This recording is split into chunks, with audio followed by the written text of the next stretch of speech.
anak nyusahin aja. Mari Bu. Mari. Ya, ada saja kejadian aneh setiap pagi di depan rumahku. Sama kayak dulu pas pertama pindah kos. Orang baru ya, Dek? Iya Bu, saya baru ngekos. Kerja di mana? Saya pegawai kantor pajak Bu. Oh, PNS. Banyak duit dong. Enggak kok Bu, biasa aja. Ah, nggak percaya. Gak tahu apa yang membuat si ibu begitu sentimen sama PNS. Mungkin Sabar mas, si ibu memang selalu sensi sama PNS. Soalnya dulu dia punya banyak pengalaman buruk. Setiap mau ngurusin itu selalu pakai duit. Mulai dari anak SD, SMP, SMA, semua pakai duit. Gimana gak kesel dia? Kasihan juga ibu itu.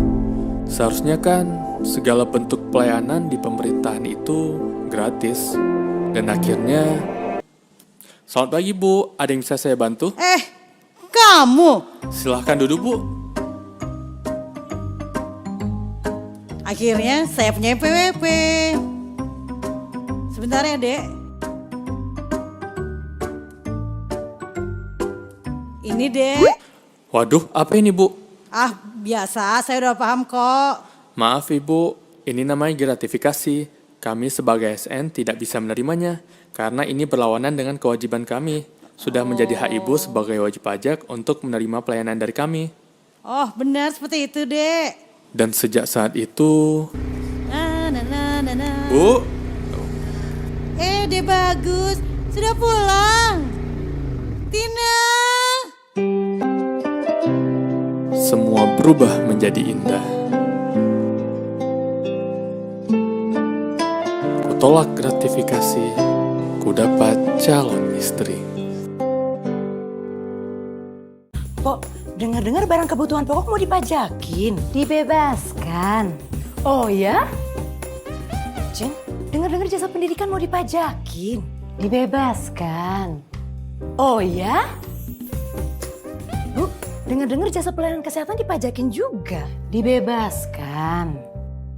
Oh ya? Tak perlu khawatir, barang kebutuhan pokok, jasa pendidikan, dan jasa layanan kesehatan tetap bebas PPN. Pajak kuat, Indonesia maju.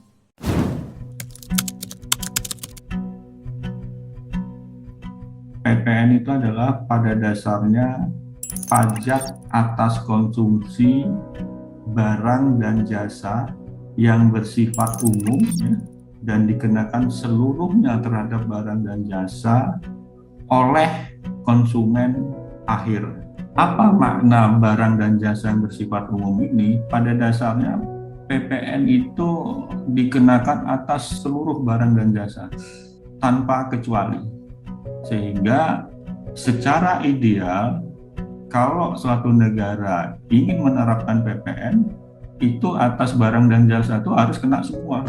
Tidak ada pengecualian apapun juga. Karena kalau ada pengecualian itu akan merusak sistem PPN itu sendiri. Sehingga PPN sebagai satu jenis pajak itu akan menjadi tidak netral kalau ada pengecualian. Kedua, tadi saya bilang secara konsep dasar PPN ini dikenakan kepada konsumen akhir, yaitu kepada para pembeli barang atau penerima manfaat jasa yang terakhir atau yang paling ujung. Dalam mekanisme PPN ini, siapa yang memungut? Jadi tadi yang menjadi beban itu adalah konsumen akhir, tetapi yang memungut adalah pengusaha kena pajak. Sehingga PPN ini dinamakan pajak tidak langsung. Artinya apa? Artinya beban PPN ada di konsumen akhir, tetapi yang menjadi pemungut adalah pengusaha kena pajak. Jadi sebenarnya pengusaha kena pajak tersebut itu bukan merupakan pihak yang menanggung atau menjadi beban pengenaan PPN ini kan gitu. Mereka hanya sebagai pemungut. Kapan si pengusaha ini akan melaksanakan pemungutannya? Ketika mereka melakukan penjualan atau penyerahan barang dan jasa, dan pemungutan itu dinamakan pajak keluaran. Arti netralitas PPN itu adalah bahwa pengusaha bukan ditujukan untuk dikenakan pajak dalam konteks pajak pertambahan nilai ini. Jadi diberikan hak mengkreditkan. Nah, hak mengkreditkan itu disebut sebagai netralitas. Netralitas itu bertujuan supaya si pengusaha ini memang bukan dimaksudkan untuk dikenakan PPN. Di samping melakukan penjualan, tentunya pengusaha kena pajak ini kan melakukan pembelian barang-barang produksi kan. Atas pembelian ini dikenakan PPN yang dinamakan pajak masukan. Dengan demikian ada dua hal dalam konteks pengusaha ini adalah ketika dia menyerahkan barang, dia harus memungut pajak keluaran, tapi ketika dia membeli barang, dia dikenakan pajak masukan oleh si penjual yang menyerahkan barang kepada si pengusaha tersebut. Dalam rangka bahwa PPN ini adalah pajak konsumsi, maka si pengusaha itu diberikan hak untuk mengkreditkan pajak masukan itu terhadap pajak penjualan agar tujuan PPN itu yang ditujukan kepada konsumen akhir itu tetap tercapai ya. Sehingga untuk netralitas si pengusaha kena pajak itu diberikan hak untuk mengkreditkan pajak masukannya. Nah, ini yang disebut netralitas PPN ya. Misalnya dia mengungut pajak keluaran sebesar 100, sementara dia dikenakan pajak masukan 90, dia hanya mengungut 10 aja gitu ya. Andai kata barang dan jasa itu dikecualikan atau dibebaskan untuk tidak dikenakan PPN, maka pajak masukannya itu kan nggak dapat dikreditkan, sehingga pajak masukan itu menjadi bagian dari harga jual, sehingga ya inilah yang merusak sistem PPN tersebut. Sehingga dalam konteks netralitas seperti yang tadi saya sebutkan, secara umum idealnya barang itu tidak boleh dikecualikan sebagai objek pajak, dan inilah yang ingin dicapai oleh reformasi perpajakan atau kebijakan baru PPN yang sedang kita laksanakan oleh DJP kemarin.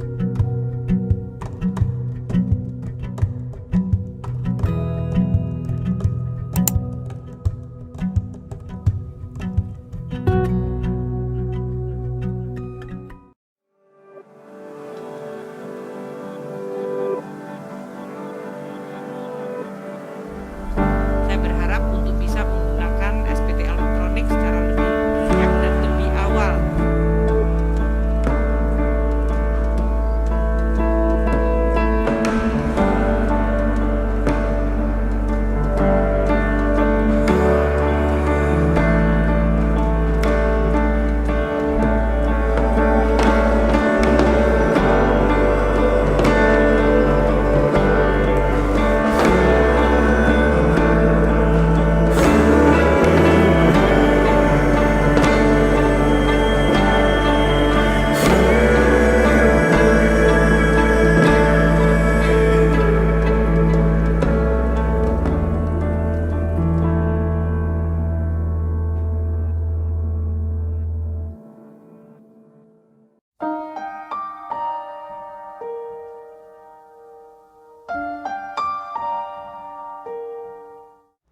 Pak, makasih ya.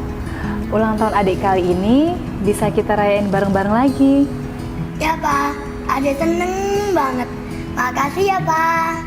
Iya Dek, sama-sama ya. Selamat ulang tahun Dek ya. Papa ke toilet dulu ya. Oh iya Pak. Loh, Pak Adi di sini? Loh Bu Elsa, kok ada di sini Bu? Kebetulan saya lagi mengunjungi resto saya Pak. Oh, ini punya Ibu? Iya Pak. Mohon maaf Pak, saya terburu-buru. Nanti akan saya berikan menu spesial dari resto kami. Wah, nggak usah repot-repot Bu. Monggo Pak. Monggo Bu.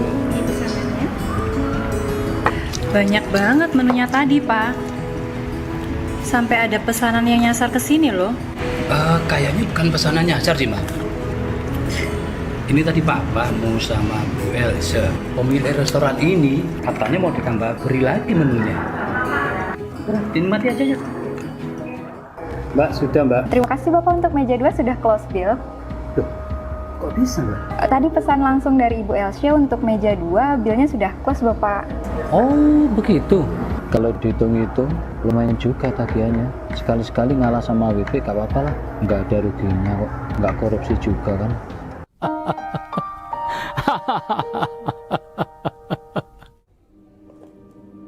Ini tanda terima kasih dari kami.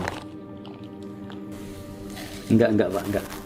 Karena sudah menjadi tugas saya, Jadi nggak usah lah Pak. Jangan gitu Pak. Bapak kan udah bantu kami. Kalau Bapak gak kasih info, kami sudah mengeluarkan banyak Pak. Tolong terima aja dulu. Memang ini tidak seberapa jika dibandingkan dengan bantuan Bapak. Tapi bos saya memastikan ini harus diterima Bapak. Jadi tolong bantu saya. Ya sudah, ini saya terima ya. Itu baru Bapak yang saya kenal. Terima kasih banyak. Terima kasih Pak. Saya terima kasih.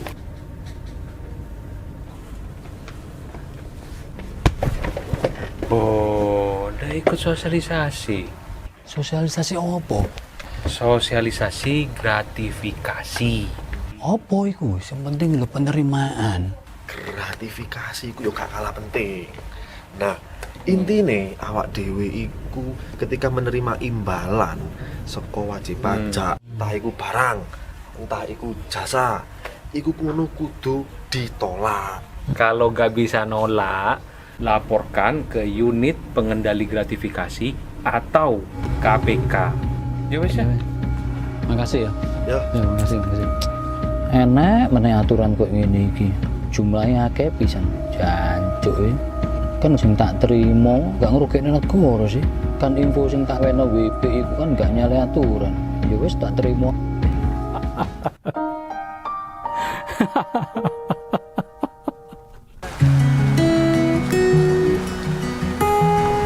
Sevan, kamu mau nggak es krim di sana? Es krimnya enak loh. Mumpung kita lagi liburan di Singapura ya, mau? Ayo. Pak, akhir-akhir ini kok kita sering ya jalan-jalan ke luar negeri? Udah gitu, belanjaan kita banyak banget lagi, Pak. Papa lagi banyak bonus, Mak. Oh iya? Tapi kok nggak kayak tahun-tahun kemarin ya, Pak? Rezeki kan sudah ada yang ngatur sih, Ma.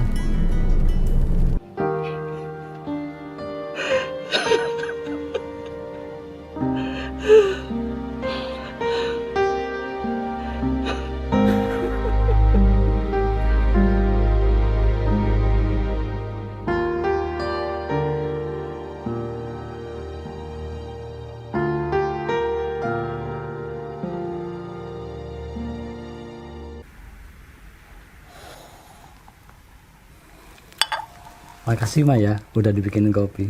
Wangi lagi. Iya dong, Pak. Mama bikinin kopi yang spesial buat Papa.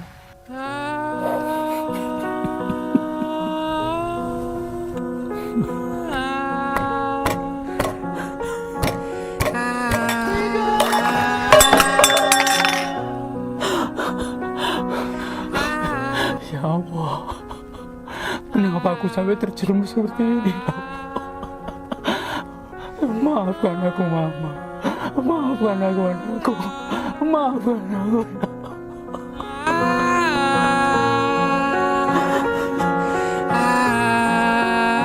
Mungkin kita tak menyadari. Ikut saya. Namun, apabila sudah terjadi, akan terus terjadi repetisi.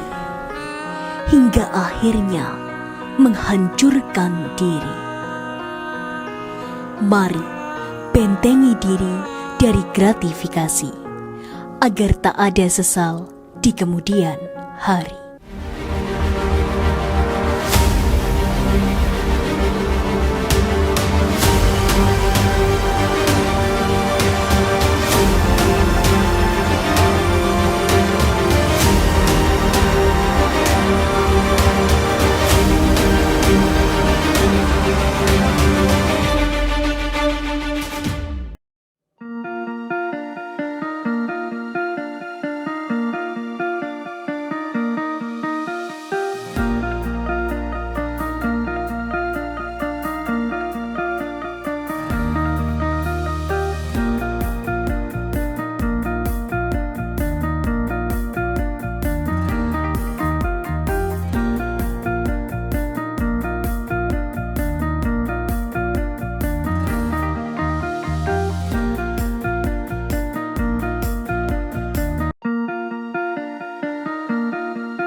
Assalamualaikum warahmatullahi wabarakatuh.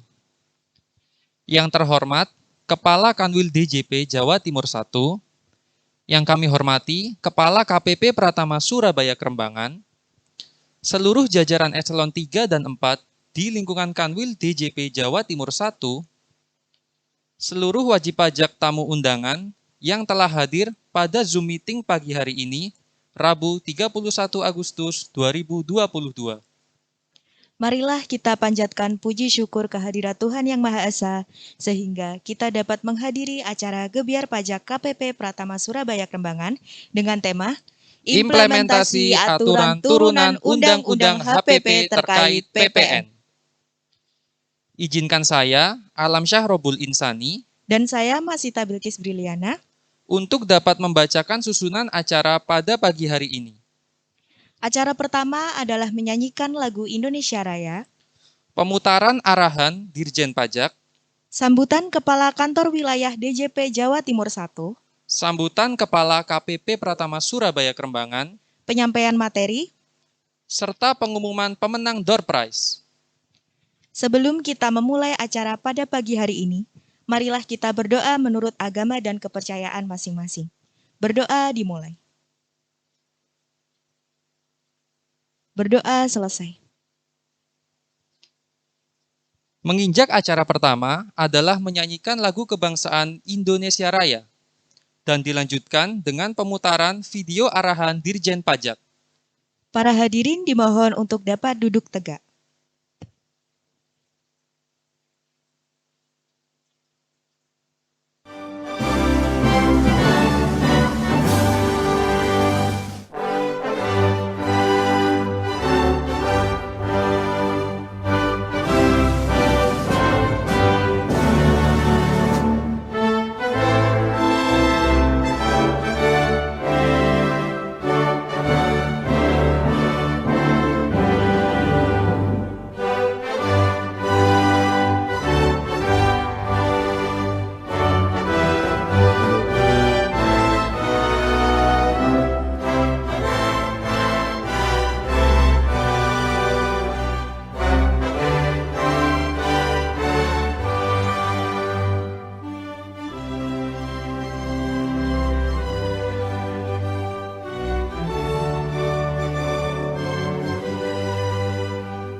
Assalamualaikum warahmatullahi wabarakatuh. Salam sejahtera bagi kita semua. Om Swastiastu, Namo Buddhaya, salam kebajikan. Para wajib pajak yang kami hormati dan banggakan. Saat ini Direktorat Jenderal Pajak sedang melakukan perubahan sesuai dengan arah reformasi birokrasi aparatur sipil negara yang berfokus pada peningkatan pelayanan dan kepercayaan publik melalui kinerja instansi yang berintegritas, akuntabel, profesional, dan berorientasi pelayanan. Kemajuan pesat dunia ekonomi dan teknologi digital menginisiasi perubahan sistem perpajakan secara menyeluruh yang meliputi penyempurnaan regulasi hingga perbaikan sistem administrasi perpajakan yang diharapkan dapat meningkatkan basis perpajakan. Reformasi perpajakan yang dilakukan oleh Direktorat Jenderal Pajak melalui pembaharuan sistem administrasi perpajakan dilaksanakan terhadap 5 pilar utama yang terdiri dari bidang organisasi, sumber daya manusia, teknologi informasi, dan basis data, proses bisnis serta peraturan dan perundang-undangan. Reformasi perpajakan jilid yang ketiga dimulai tahun 2018 dan diharapkan sistem inti administrasi perpajakan diluncurkan pada tahun 2023. Untuk menjaga reformasi perpajakan berhasil guna serta menjamin pelayanan prima kepada stakeholders, dimohon dukungan dan partisipasi Bapak dan Ibu wajib pajak dengan turut menjaga marwah reformasi dengan menyampaikan kritik dan masukan positif untuk kesempurnaan reformasi perpajakan yang sedang kami jalankan. Apabila terdapat indikasi pelanggaran disiplin dan etik pegawai yang berpotensi mencederai reformasi perpajakan ini, mohon Bapak dan Ibu tidak perlu ragu untuk melaporkannya kepada kami melalui saluran pengaduan resmi Direktorat Jenderal Pajak. Kami ucapkan terima kasih kepada seluruh pihak yang telah berkontribusi dalam pembangunan negara melalui pajak, serta mendukung reformasi perpajakan untuk mewujudkan Indonesia yang lebih baik. Semoga upaya kita bersama ini memperoleh petunjuk dan ridho dari Tuhan Yang Maha Esa. Salam reformasi. DJP kuat, Indonesia maju. Wassalamualaikum warahmatullahi wabarakatuh. Om Santi Santi Santi Om.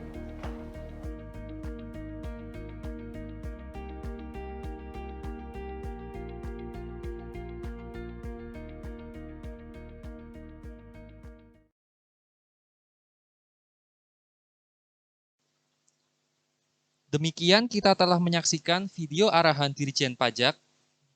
Acara berikutnya adalah sambutan Kepala Kanwil DJP Jawa Timur 1 kepada Bapak John Huta Gaul, kami silakan.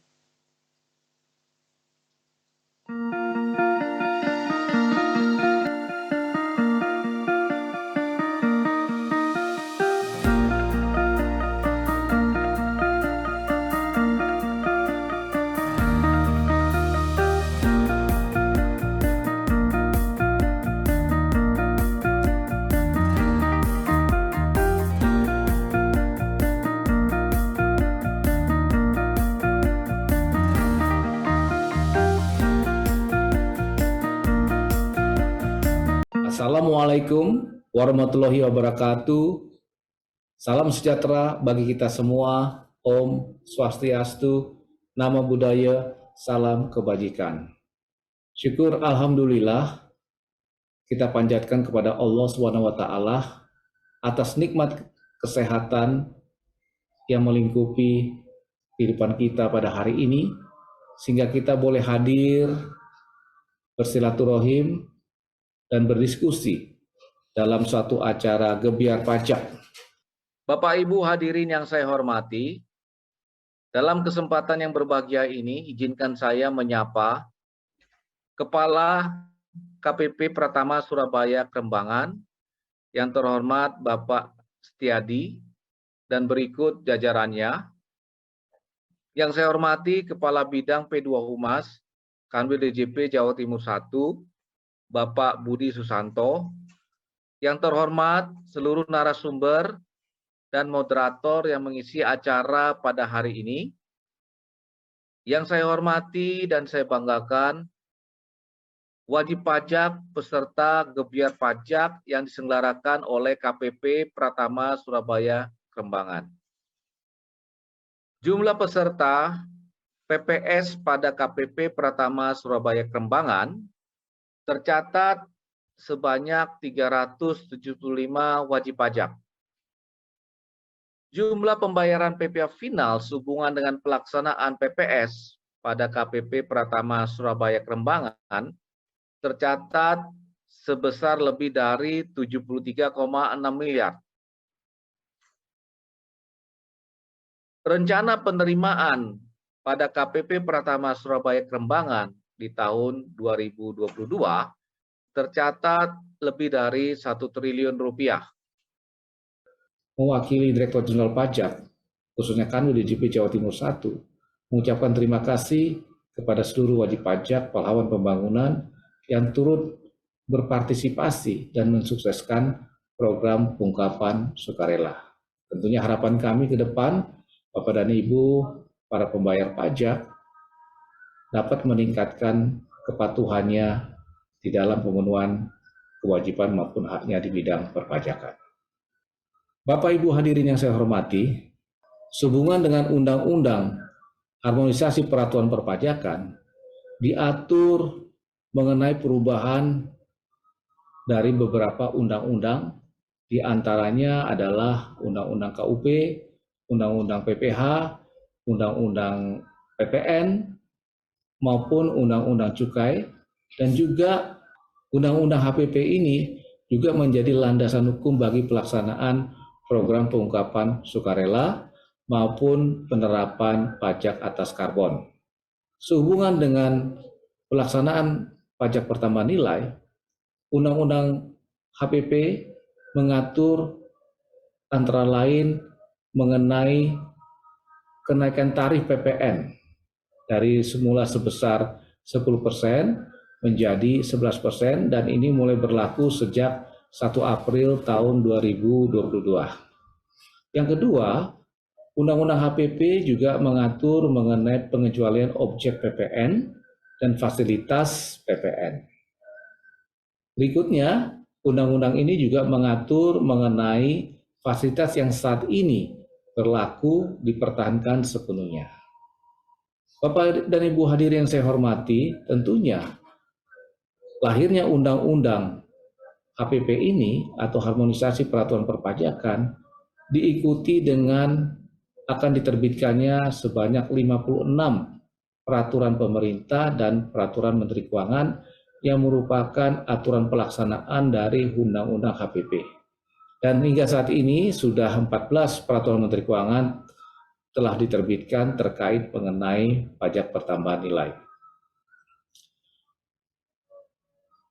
Ke-14 peraturan Menteri Keuangan tersebut dapat kita kelompokkan menjadi 4 klaster.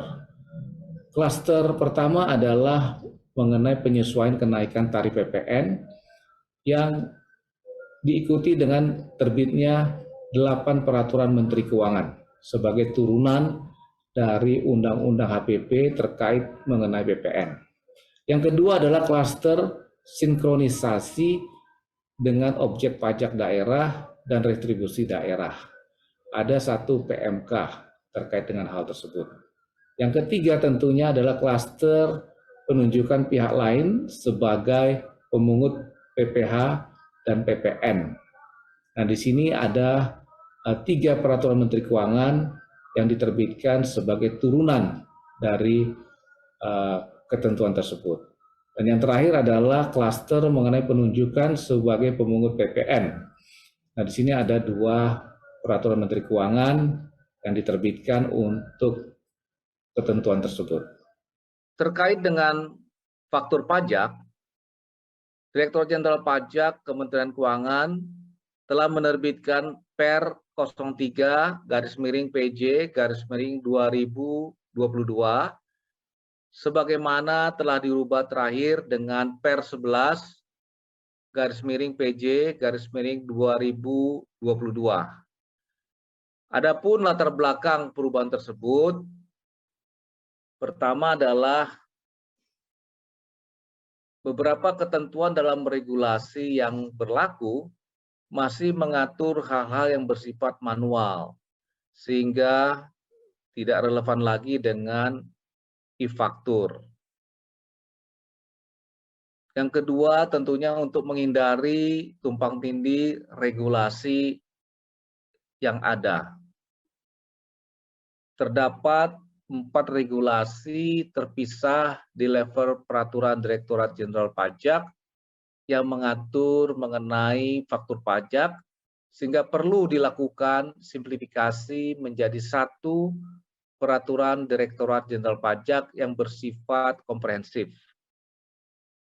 Selanjutnya tentunya peraturan Ditjen Pajak yang baru ini dimaksudkan untuk menselaraskan dengan peraturan di atasnya.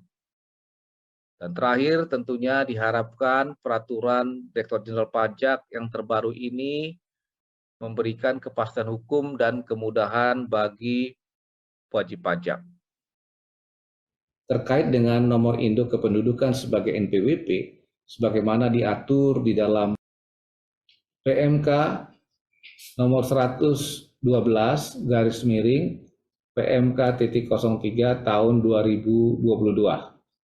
Diatur bahwa wajib pajak orang pribadi dapat menggunakan nomor induk kependudukan atau NIK dalam memenuhi hak dan kewajibannya di bidang perpajakan mulai tanggal 14 Juli tahun 2022. Terkait dengan penggunaan NPWP dengan format baru, pertama, wajib pajak orang pribadi penduduk menggunakan nomor induk kependudukan. Yang kedua, wajib pajak orang pribadi bukan penduduk, badan usaha, dan instansi pemerintah dapat menggunakan NPWP 16 digit. Dan yang terakhir, WP cabang menggunakan nomor identitas tempat kegiatan usahanya.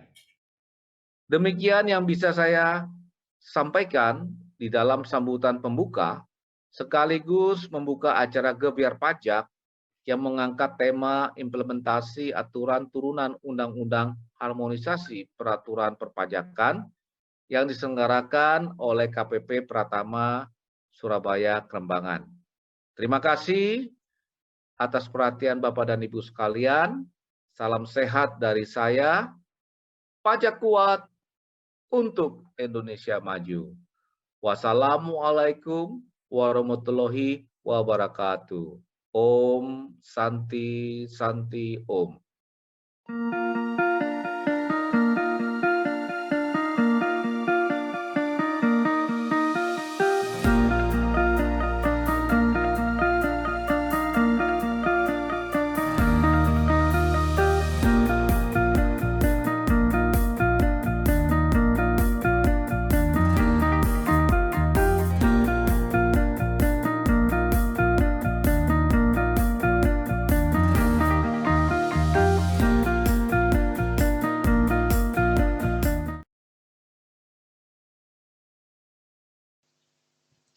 Terima kasih kepada Bapak John Huta Gaul atas sambutan yang diberikan.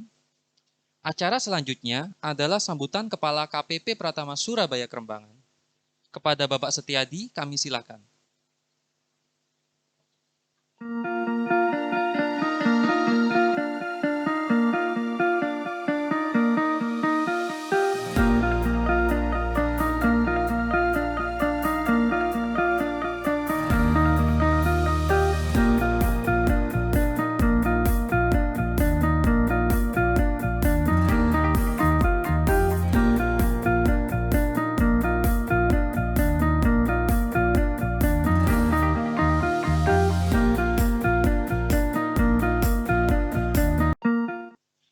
Bismillahirrahmanirrahim. Assalamualaikum warahmatullahi wabarakatuh. Selamat pagi, salam sejahtera bagi kita semua. Salam, Om Swastiastu, Namo Buddhaya, salam kebajikan. Yang saya hormati, Kepala Kanwil DJP Jawa Timur 1, Bapak John Huta Gaul. Yang saya hormati, rekan-rekan Kepala Kantor, Kepala Bidang, dan Kepala Seksi di lingkungan Kanwil DJP Jawa Timur 1. Yang saya hormati para narasumber dan seluruh pegawai KPP Pratama Surabaya Kerembangan, serta yang saya banggakan, Bapak Ibu wajib pajak di wilayah kerja KPP Pratama Surabaya Kerembangan. Pertama-tama, mari kita panjatkan puji syukur kehadirat Tuhan Yang Maha Esa. Berkat rahmat dan karunia-Nya, kita masih diberikan kesehatan. Dalam kesempatan ini, saya ingin menyampaikan terima kasih kepada Ibu Bapak wajib pajak yang telah meluangkan waktunya untuk mengikuti acara Gebyar Pajak KPP Pratama Surabaya Kerembangan, dan atas pemenuhan kewajiban perpajakannya selama ini. Realisasi penerimaan KPP Pratama Surabaya Kerembangan sampai dengan tanggal 30 Agustus 2022 sudah mencapai 776 miliar dari target 1 triliun 1 miliar atau sekitar 77,6%. 73,69 miliarnya berasal dari program pengungkapan sukarela, di mana wajib pajak yang berkontribusi atas PPS ini mencapai jumlah 375 wajib pajak, yang telah berakhir program ini di bulan Juni 2022. Acara Gebyar Pajak yang Bapak Ibu ikuti ini akan mengambil tema implementasi aturan turunan undang-undang HPP terkait PPN.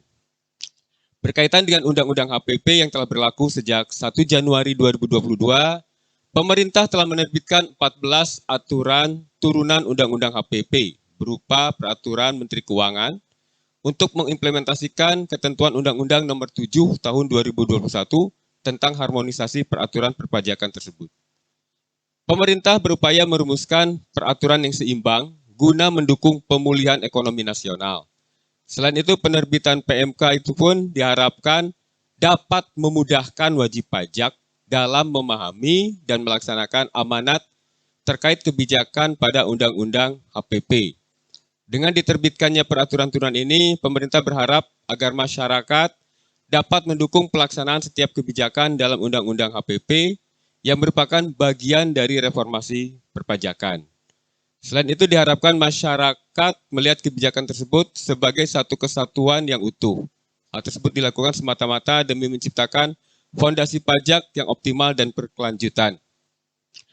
Dalam acara Gebiar Pajak ini akan disampaikan materi terkait PMK 60, 61, 64, dan 71.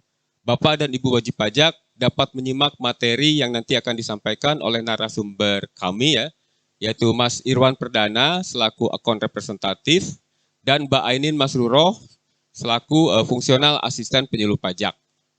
Diharapkan para wajib pajak ya, Bapak Ibu sekalian, bisa mengikuti acara Gebiar Pajak ini dengan baik ya. Tentunya harapannya agar Ibu Bapak bisa memahami dan bisa melaksanakan aturan-aturan turunan ini dengan baik dan benar. Dan apabila di acara Gebiar Pajak ini Ibu Bapak merasa belum cukup, kami menyediakan ya sarana komunikasi bagi Ibu Bapak yang masih perlu untuk mempertanyakan masalah-masalah terkait dengan aturan pelaksanaan dari Undang-Undang HPP ini, baik itu melalui telegram, telepon langsung, ataupun langsung datang ke KPP Pratama Surabaya Kerembangan. Semua pelayanan yang kami berikan gratis. Jadi kami sebagai pegawai Direktorat Jenderal Pajak dilarang untuk menerima gratifikasi dari para wajib pajak atau stakeholder kami.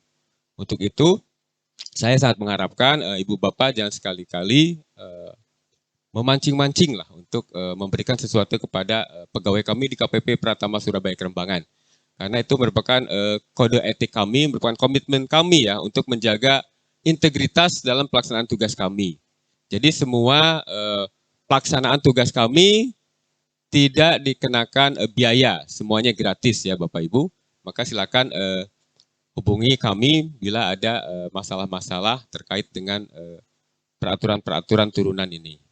Bapak Ibu sekalian, dalam kesempatan ini juga kami harapkan ya masukan dan kritikan dari Ibu Bapak terkait dengan pelayanan yang kami berikan dan juga pengaduan apabila ada hal-hal yang terkait dengan gratifikasi tadi ya. Bapak Ibu bisa menyampaikannya itu baik melalui telepon, email, fax, atau datang langsung ke kantor kami. Kami cukup terbuka dan transparan ya dalam hal ini. Dan tentunya masukan-masukan dan kritikan dari Ibu Bapak wajib pajak itu merupakan dalam rangka perbaikan yang terus-menerus ya KPP Pratama Surabaya Kerembangan agar menjadi kantor yang bisa memberikan pelayanan semaksimal mungkin bagi para wajib pajaknya. Mungkin itu yang bisa kami sampaikan, Ibu Bapak wajib pajak. Sekali lagi saya ucapkan terima kasih atas kesediaan Ibu Bapak untuk menghadiri acara Gebiar Pajak ini. Mudah-mudahan acaranya bisa berlangsung dengan lancar dan bisa bermanfaat bagi kita semuanya. Dalam kesempatan ini juga saya ucapkan terima kasih kepada para narasumber ya yang nanti akan menyampaikan materi serta tim yang mendukung terlaksananya acara Gebiar Pajak ini dengan baik. Demikian, terima kasih. Akhir kata, wassalamualaikum warahmatullahi wabarakatuh.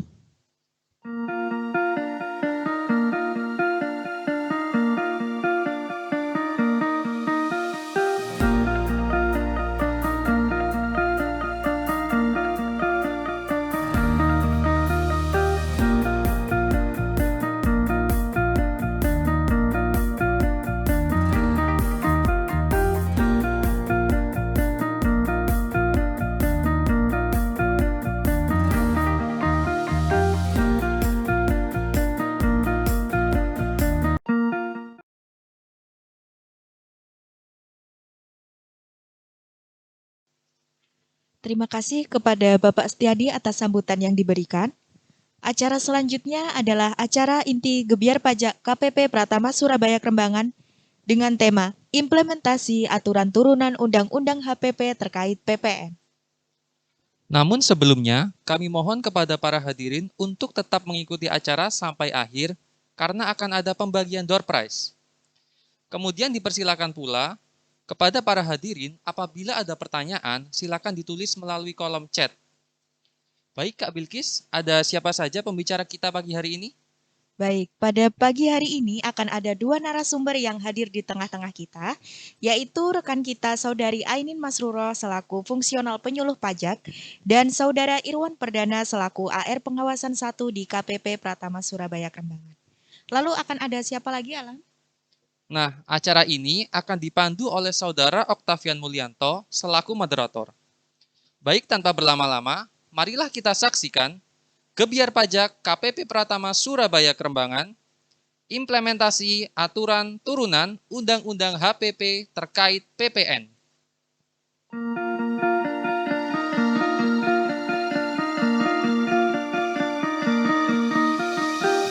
Cek.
Assalamualaikum warahmatullahi wabarakatuh. Selamat pagi dan salam sejahtera bagi kita semua. Selamat datang di acara Gebyar Pajak 2022 KPP Pratama Surabaya Krembangan. Senang sekali saya Oktavian Mulyanto akan menemani Ibu Bapak Wajib Pajak dan para tamu undangan sekalian dalam talkshow yang bertajuk Implementasi Aturan Turunan Undang-Undang HPP terkait PPN. Nah, sebelumnya saya ingin menyampaikan bahwa kita akan membuka kesempatan bagi Bapak Ibu Wajib Pajak yang ingin mengajukan pertanyaan. Silakan untuk pertanyaannya nanti bisa diajukan lewat kolom chat saja ya. Bisa diajukan selama kegiatan ini berlangsung. Nanti pertanyaan-pertanyaan tersebut akan dijawab oleh para narasumber yang telah hadir di akhir sesi ini.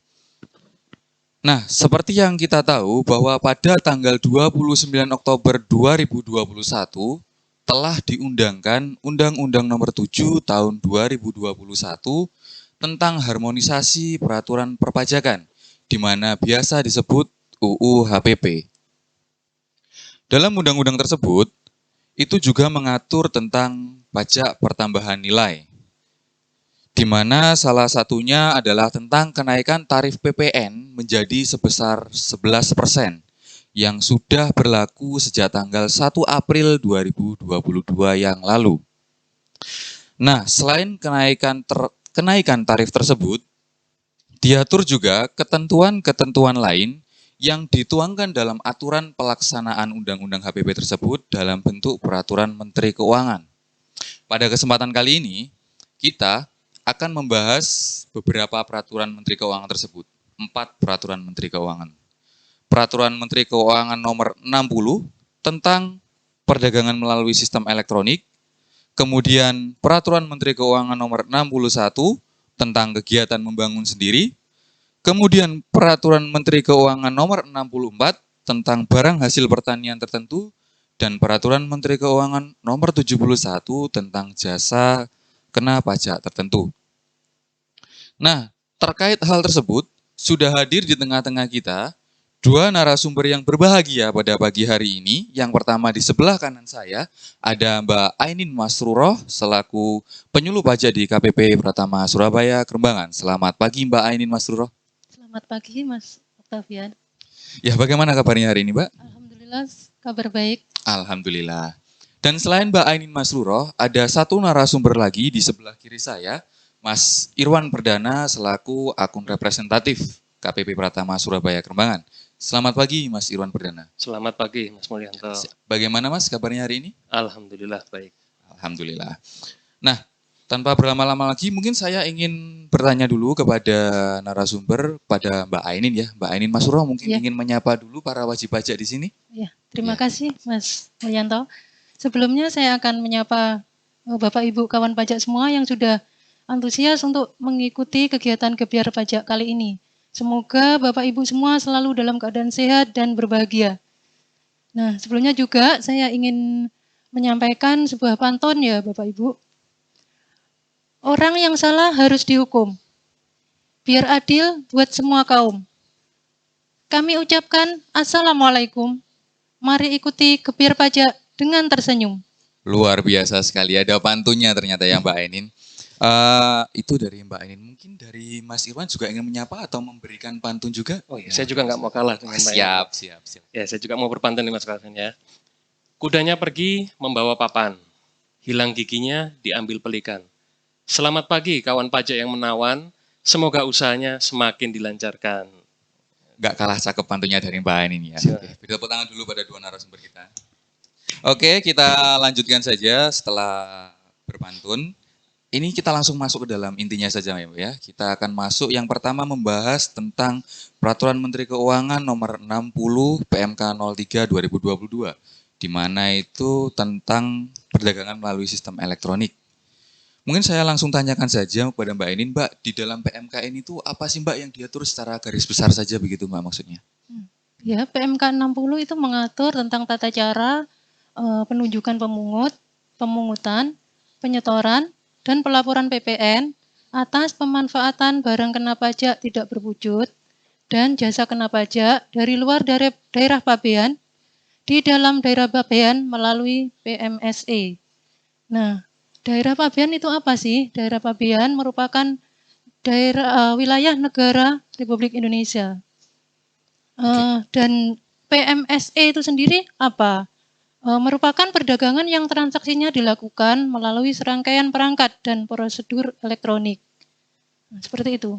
Oke, terima kasih Mbak. Di sini kan disebutkan tadi ada barang kena pajak tidak berwujud dan juga jasa kena pajak ya Mbak ya, yang dimanfaatkan dari luar dalam pabean di dalam daerah pabean. Iya. Mungkin bisa dicontohkan dulu ini Mbak, contoh-contoh barang kena pajak dan jasa kena pajaknya itu seperti apa yang dimaksud di dalam PMK ini?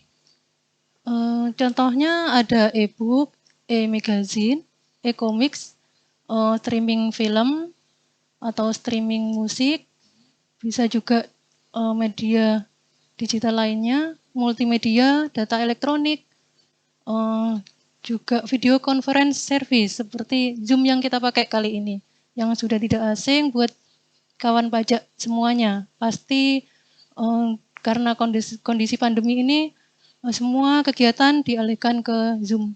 Seperti kita. Ya berarti contohnya itu adalah sesuatu yang sudah familiar untuk kita semua Mbak ya. Dan mungkin dari kita sudah sering menggunakannya. Contohnya salah satunya seperti Zoom meeting ini ya Mbak ya. Iya benar. Kemudian kalau terkait dengan objek pemungutannya itu seperti apa ya Mbak ya diaturnya di sini? Objek pemungutannya yaitu termasuk barang kena pajak tidak berwujud tadi, termasuk barang digital dan juga jasa kena pajak termasuk barang digital dari luar daerah pabean di dalam daerah pabean melalui PMSE tadi. Oke. Sepertinya cukup terkait pembahasan objeknya Mbak ya. Mungkin di sini teman-teman Bapak Ibu wajib pajak sekalian sudah penasaran. Ini untuk alur transaksinya seperti apa sih dan subjek-subjeknya siapa saja yang terlibat Mbak? Nah, alur transaksinya itu kan di situ ada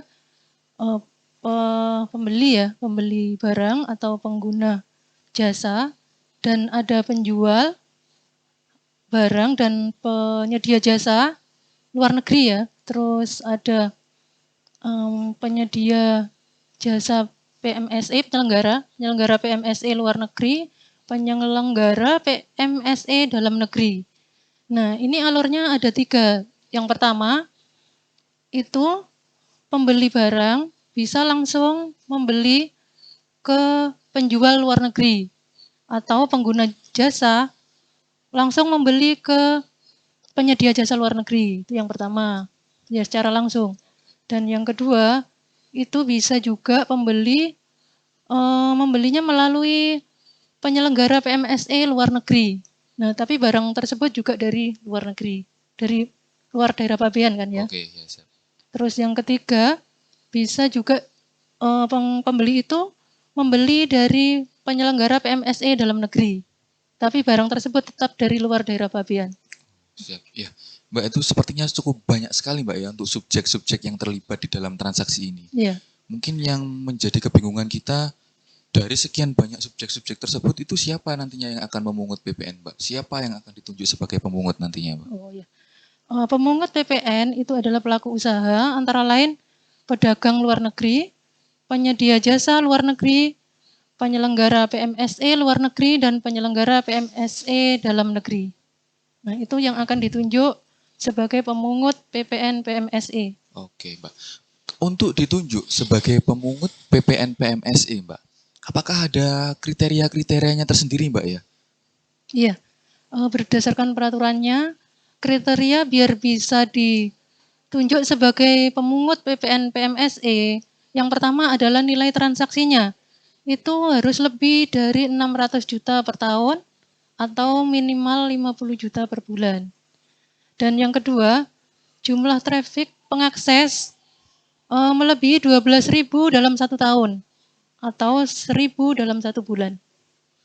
Itu untuk kriterianya Mbak ya, Iya. untuk ditunjuk sebagai pemungut. Iya. Nah, selanjutnya Mbak, setelah dilakukan penunjukan ini Mbak, oke kamu jadi pemungut PPN ya sekarang, PPN PMSE. Nah, itu kapan mulai berlakunya Mbak? Dan mendapatkan apa saja Mbak dia sebagai pemungut itu Mbak? Nah, setelah ditetapkan sebagai pemungut PMSE, mulai berlakunya itu di awal bulan berikutnya setelah tanggal penetapan. Contohnya seandainya tanggal penetapannya itu tanggal 15 Agustus ya, berarti berlakunya awal September seperti itu. Dan nanti akan mendapatkan nomor induk administrasi ya, dan mendapatkan surat keterangan terdaftar. Itu kan tadi melalui penunjukan Mbak ya. Apabila ada subjek pajak yang tadi yang ingin memilih Mbak ya untuk dikukuhkan atau ditunjuk sebagai pemungut PPN PMSE, itu bagaimana caranya Mbak? Dia bisa mengajukan pemberitahuan kepada DJP dengan cara disampaikan melalui portal PMSE atau melalui email. Seperti itu. Siap. Tadi kan kita sudah membahas cukup banyak Mbak ya, mulai dari terkait dengan objeknya, kemudian subjeknya. Nah, kali ini kita masuk ke dalam pembelinya Mbak. Pembeli barang atau penerima jasa dalam PMSE ini Mbak. Itu kriterianya seperti apa Mbak? Dia bisa dinyatakan sebagai pembeli. Ya, baik, pembeli kriterianya yaitu WP-nya harus WP selain OP dalam OP atau badan. Kriterianya yaitu yang pertama, bertempat tinggal di Indonesia dan alamat korespondensi serta tempat penagihan harus berada di Indonesia. Selanjutnya, saat registrasi di laman PMSE itu juga berada di Indonesia. Terus syarat yang kedua, menggunakan pembayaran debit, kredit, atau pembayaran lain yang disediakan oleh institusi di Indonesia. Dan yang ketiga, menggunakan alamat internet di Indonesia serta menggunakan nomor telepon Indonesia. Oke, cukup banyak sekali Mbak ya kriterianya. Iya. Tapi ini ada lagi Mbak pertanyaan yang tidak kalah pentingnya, yang ditunggu-tunggu. Untuk tarif PPN-nya sendiri berapa Mbak? Apakah sama 11% juga?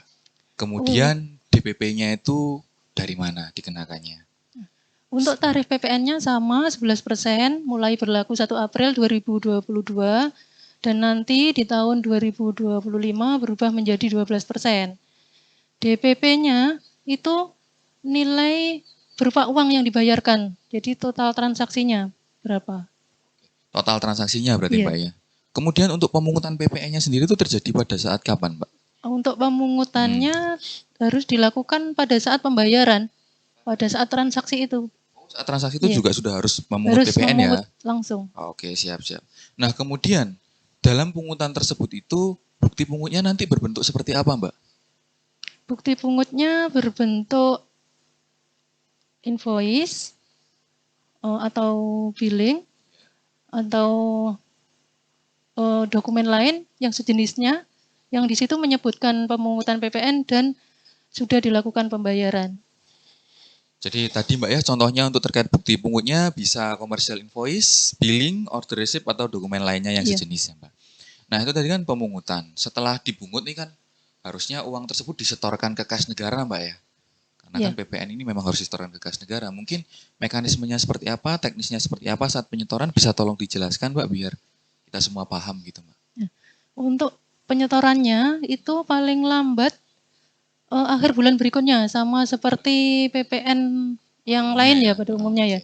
Dan untuk menyetorkannya kan harus membuat billing dulu ya. Nah, billingnya itu dengan kode akun pajaknya menggunakan kode 411219 yaitu PPN lainnya, dan menggunakan kode jenis setoran 111 yaitu setoran masa PPN atas pemungutan PMSE. Siap. Jadi tadi sudah melakukan pemungutan, sudah juga melakukan pembayaran ya atau penyetoran. Iya. Nah, apakah ada kewajiban lain, Mbak, untuk pemungut PPN PMSI ini? Ya, ini kewajiban terakhir bagi pemungut PPN PMSE ya, yaitu melakukan pelaporan secara triwulanan, paling lambat di akhir periode triwulan. Jadi seandainya triwulan 1 itu kan Januari sampai Maret ya 2022 ya, berarti lapornya nanti di April, Siap. akhir April. Saya coba tekankan lagi Mbak, saya tegaskan lagi. Berarti ini itu untuk pelaporan PPN-nya bukan setiap masa Mbak ya, tapi Iya. setiap Setiap triwulan. triwulan. Nah, ini bedanya dengan PPN yang pada umumnya. 3 bulan sekali ya berarti Iya, ya. 3 bulan sekali. siap. Selanjutnya sarana pelaporannya itu menggunakan portal PMSE dan nanti mendapatkan bukti penerimaan elektronik. Berarti ada saluran tersendiri Mbak ya, Iya. jadi portal PMSE ya Iya. namanya. Oke, siap. Oke, terima kasih Mbak Enin. Sepertinya saya sudah terlalu banyak berbincang dengan Mbak Enin. Saya mau beralih dulu kepada Mas Irwan Perdana. Mas Irwan Perdana, kali ini kita masuk ke aturan berikutnya, Mas, ya, yaitu PMK 61, PMK 03 2022 tentang kegiatan membangun sendiri. Nah, pertanyaan pertama yang ingin saya ajukan terkait judulnya sendiri nih, Mas. Ini kegiatan yang dimaksud itu bagaimana sih, Mas, dalam kegiatan membangun sendiri itu? Jadi kegiatan membangun sendiri ini kegiatan membangun ya, bangunan, baik bangunan yang baru maupun perluasan dari bangunan lama yang dilakukan tidak dalam kegiatan usaha atau pekerjaan oleh orang pribadi atau badan yang hasilnya nanti digunakan sendiri atau digunakan pihak lain. Berarti bangunan baru dan bangunan lama, Mas, ya, yang Betul. dibangun. Jadi tidak hanya bangunan baru, tapi juga menyangkut perluasan dari bangunan yang sudah ada. Ya. Nah, apakah semua bangunan yang dibangun sendiri itu dikenakan PPN ini, Mas? Atau ada kriterianya sendiri? Jadi gini, yang masuk dalam kegiatan membangun sendiri ini ada batasannya, yaitu luasannya minimal 200 meter persegi. Minimal itu ya? Minimal 200 meter persegi. Atau ada lagi atau itu aja minimalnya, Mas, 200 meter persegi itu ya berarti?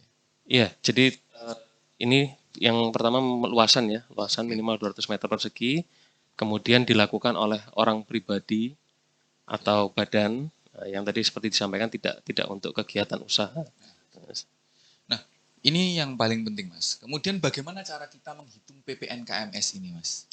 Baik, untuk tarifnya itu kita menggunakan istilahnya besaran tertentu ya. Jadi kita menggunakan besaran tertentunya adalah 20% dikalikan tarif PPN yang berlaku saat ini yaitu 11%. Nah, kemudian dikali DPP-nya. DPP, dasar pengenaan pajak berarti, Betul Mas? Ya? sekali. Apa saja, Mas, yang dikenakan di DPP? Maksudnya DPP ini biaya-biaya apa saja yang masuk ke dalam sana? Gitu.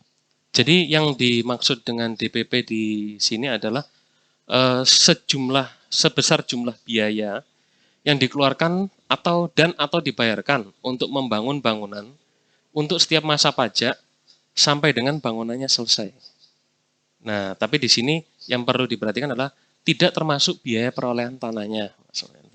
Berarti kalau secara sederhananya adalah semua biaya yang dikeluarkan kecuali biaya perolehan Betul tanah, sekali, Mas, yang ya? terkait pembangunan tadi ya, di luar biaya perolehan tanah. Di luar biaya perolehan tanah. Nah, itu tadi kan bagaimana cara menghitung PPN-nya, Mas, ya. Nah, kali ini nih PPN terutangnya sudah ketemu, Mas, dan mau menyetorkan, wajib pajak mau menyetorkan. Nah, ini untuk cara melakukan penyetorannya atau pembayarannya seperti apa ya, Mas, ya? Ya, jadi terkait mekanisme penyetoran PPN ini hampir sama ya dengan pajak yang lain. Nanti wajib pajak bisa menggunakan SSP atau mungkin yang sekarang lebih dikenal dengan billing ya. Dengan billing tadi, nanti silahkan dibayarkan mau melalui bank persepsi atau melalui kantor pos. Saya rasa sekarang sudah sangat banyak ya channel pembayaran terkait pembayaran pajak ini. Nah, nanti yang perlu diperhatikan adalah terhutangnya KMS ini, PPN KMS ini Mas ya, itu adalah tempat di mana didirikannya bangunan. Nah, tempat didirikannya bangunan, betul. Mas ya. Fokusnya. Siap. Kemudian Mas, ini kalau setelah kita melakukan pembayaran ya tadi ya dengan membuat billing dan juga menyetorkan ke bank persepsi atau kantor pos, apakah ada kewajiban pelaporan SPT masa PPN juga seperti PPN yang pada umumnya itu, Mas? Iya, sama Mas Mulyanto. Jadi kewajibannya adalah yang pertama kita harus menghitung ya berapa PPN yang harus disetorkan, kemudian kita harus menyetorkan PPN tersebut. Nah, terkait pelaporan ini ada dua.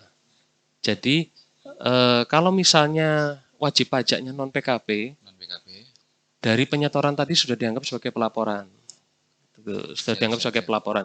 Nah, apabila wajib pajak tersebut PKP, nah nanti akan dilaporkan dalam SPT masa PPN 11-11. Jadi sama Mas ya? Kurang lebih sama dengan PPN pada umumnya kalau yang bagi yang PKP ya. PKP.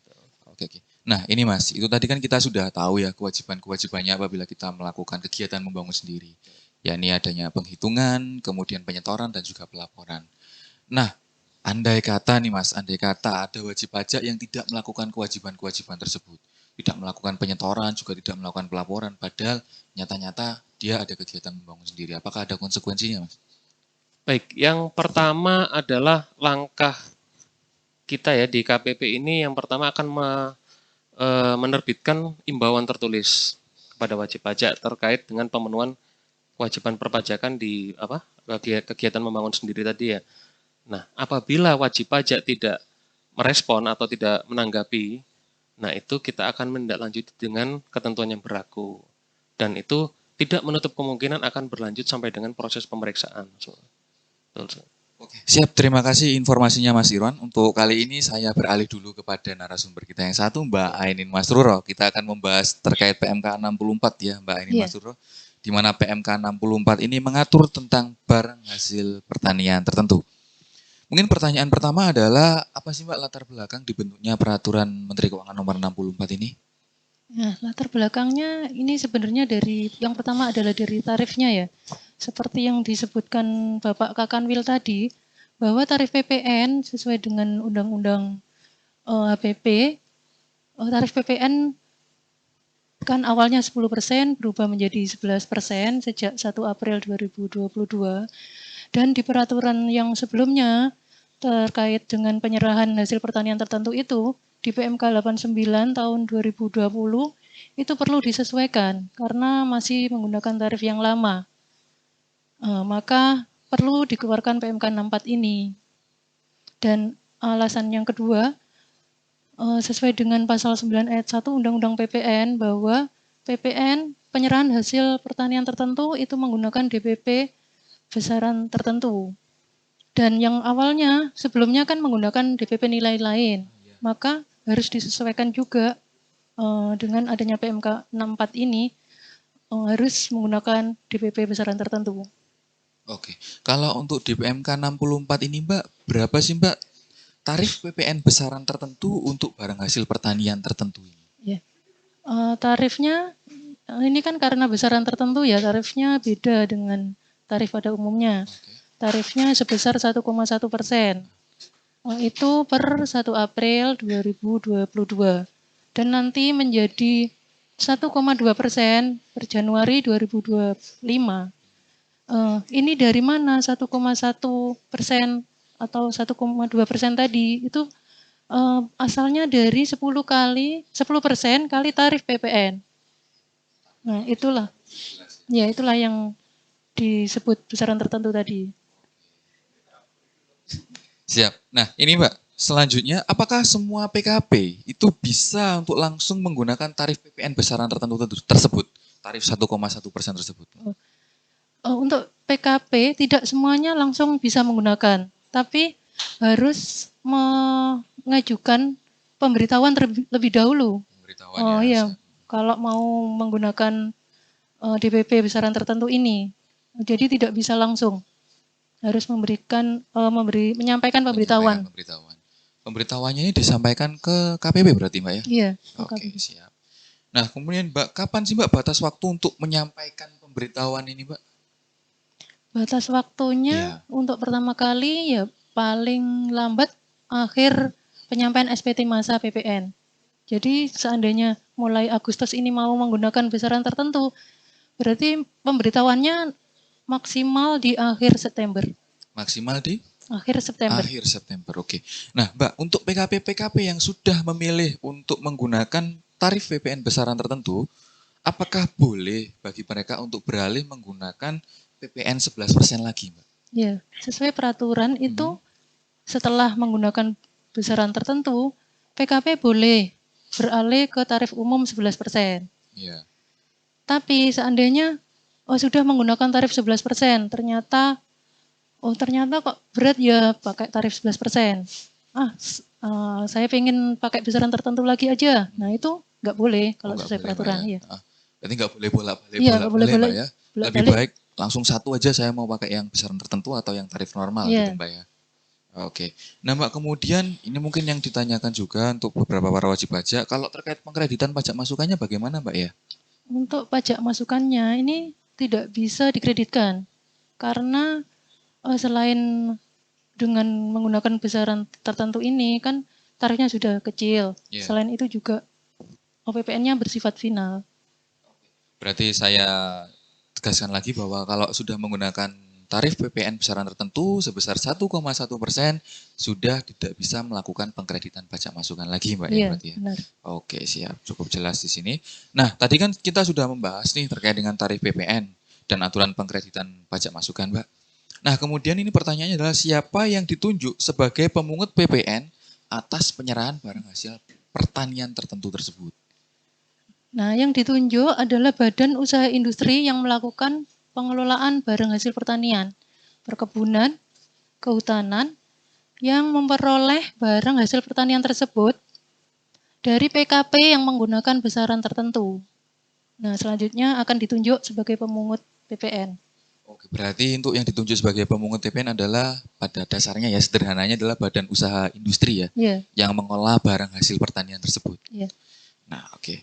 Nah, untuk penyerahan barang hasil pertanian tersebut, kan kalau mengut PPN pasti yang jelas diterbitkan faktur Mbak ya. Terkait dengan fakturnya teknisnya bagaimana Mbak? Untuk pembuatan faktur besaran tertentu atas penyerahan hasil pertanian tertentu ini menggunakan faktur kode 05. Fakturnya dengan kode 05 Mbak ya. Berarti itu sepertinya kode baru ya Mbak ya, kode 05 ini untuk besaran tertentu ya. Iya. Oke, terima kasih Mbak Ainin. Saya rasa cukup pembahasan terkait PMK 64. Saya akan beralih ke Mas Irwan Perdana lagi untuk membahas terkait PMK 71, PMK 03 2022 tentang PPN atas penyerahan jasa kena pajak tertentu. Di mana sepertinya untuk wajib pajak Kerembangan banyak sekali nih yang perlu untuk PMK 71 ini. Oke, Mas Irwan, mungkin saya langsung saja Mas ya, untuk pertanyaan pertama Mas terkait dengan PMK 71. Jasa kena pajak tertentu yang dimaksud di dalam PMK ini itu apa saja ya Mas? Jasa apa saja? Jadi begini, di PMK 71 ini itu ada 5 jasa kena pajak tertentu. Yang pertama adalah jasa pengiriman paket pos, ya. Kemudian yang kedua adalah jasa biro perjalanan wisata dan atau jasa agen perjalanan wisata. Kemudian yang ketiga adalah jasa pengurusan transportasi ya, freight forwarding. Ini yang banyak sekali ya di wilayah kerja KPP Pratama Surabaya Kerembangan. Kemudian yang keempat adalah jasa penyelenggaraan perjalanan ibadah keagamaan yang juga menyelenggarakan perjalanan ke tempat lain. Nah, kemudian yang kelima adalah jasa penyelenggaraan pemasaran dengan media voucher, layanan transaksi pembayaran terkait dengan distribusi voucher, kemudian program loyalitas dan penghargaan pelanggan. Jadi kurang lebihnya ada 5 jasa Ya, kena pajak ada tertentu 5 itu Mas jenis. ya. Oke. Nah, apa Mas yang membedakan kelima jasa-jasa tersebut dengan jasa kena pajak lainnya, Mas? Kenapa sebut jasa kena pajak tertentu gitu loh? Jadi yang menjadi perbedaan dengan jenis pajak yang lain ya, untuk wajib pajak, untuk pengusaha kena pajak yang melakukan penyerahan dari kelima jenis kena pajak, jenis jasa kena pajak tadi, itu boleh menggunakan besaran tertentu. Ya. Besaran tertentu Mas ya. Nah, sebentar Mas, apakah besaran tertentu ini sama Mas dengan DPP nilai lain Mas? Nah, ini untuk penghitungannya berbeda. Untuk penghitungannya berbeda, walaupun mungkin nanti hasilnya akan sama ya, berapa PPN yang akan dibayarkan. Tapi kalau misalnya kita coba ilustrasikan, apabila kita menggunakan DPP nilai lain, yang dikali besaran tertentu adalah nilai DPP-nya. Nilai DPP-nya. Jadi misalnya ada transaksi 1 juta. Nah, DPP nilai lain yang akan kita kalikan 10% adalah 1 juta tadi.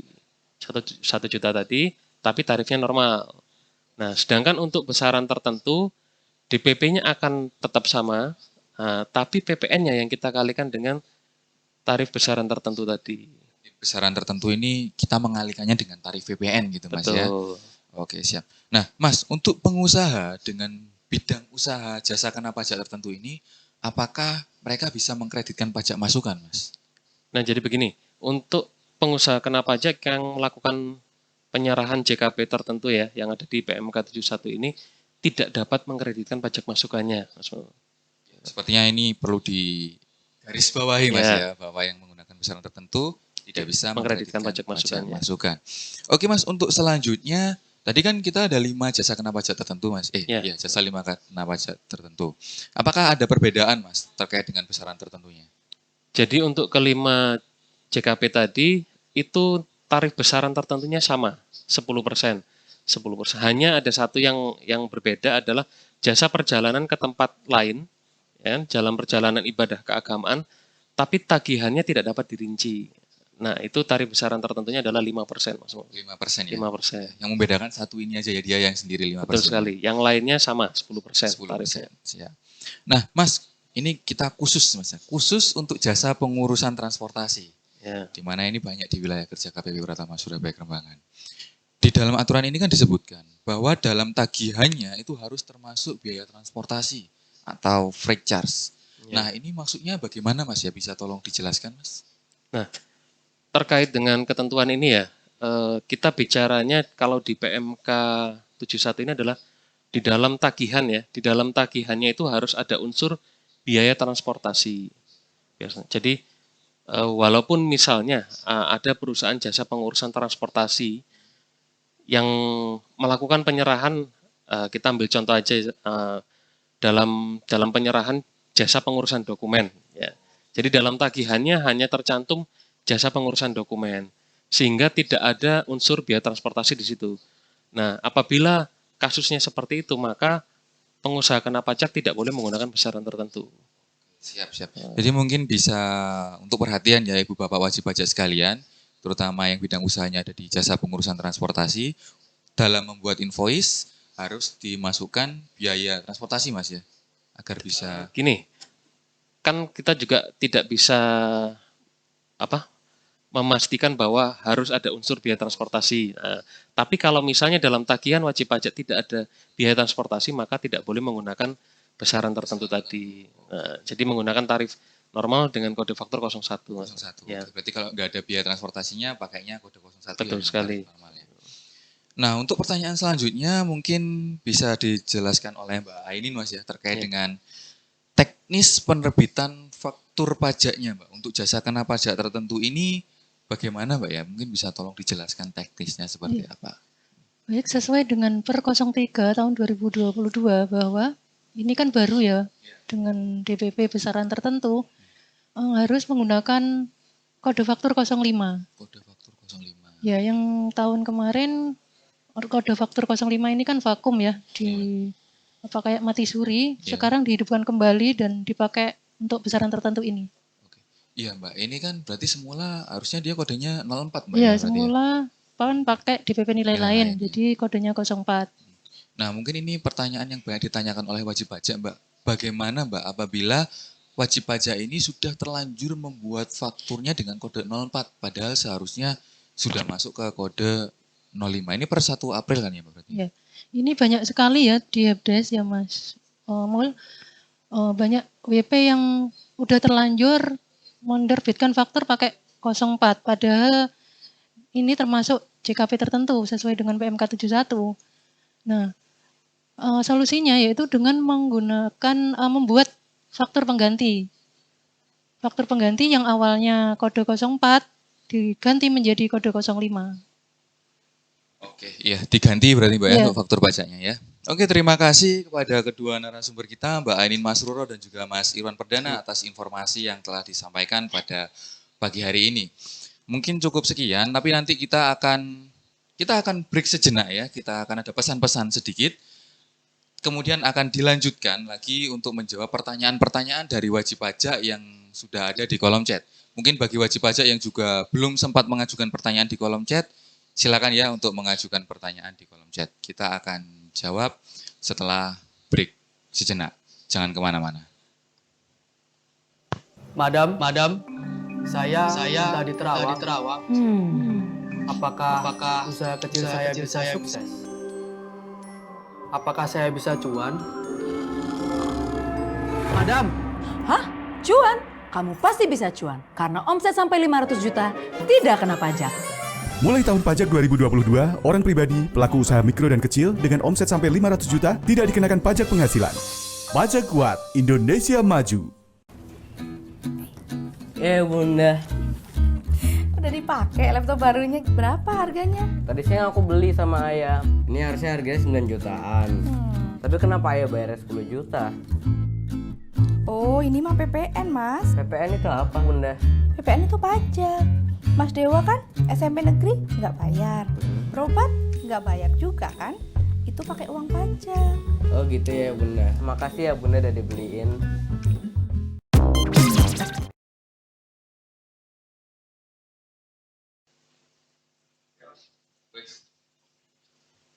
Oke, selamat datang kembali Bu Bapak wajib pajak dan para hadirin sekalian. Untuk kesempatan kali ini, sesi ini kita akan menjawab pertanyaan-pertanyaan yang sudah masuk ke dalam kolom chat. Di kolom chat sudah ada Indefco Karya Sakti.